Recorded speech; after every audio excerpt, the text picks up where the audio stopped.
আমার কাছে বাবা মানে উৎসব। সাধারণত উৎসব বলতে যা বোঝায়, এই উৎসব ঠিক তেমন নয়। এই উৎসবে আতশবাজির চোখ ধাঁধানো আলো নেই, নেই রংবাহারি মঞ্চ, সুসজ্জিত মিছিল অথবা বাজনার কোলাহল। বরং বাবা নামের মানুষটার কাছে এলেই দেখতে পাই একটা নরম নদী জেগে আছে নির্জন প্রান্তরে, যার বুকের আলতো ঢেউ বিকেলের বাতাসের সঙ্গে লুকোচুরি খেলে নিঃশব্দে।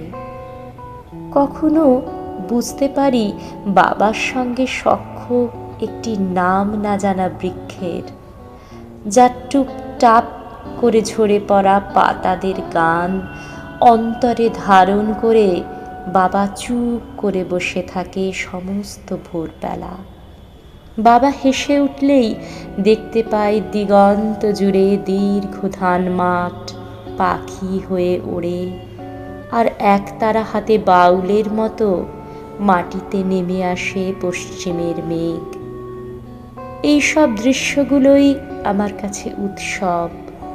বাবার জন্যই জন্ম হয় এমন সব দৃশ্যের। তাই আমার কাছে বাবা মানেই উৎসব।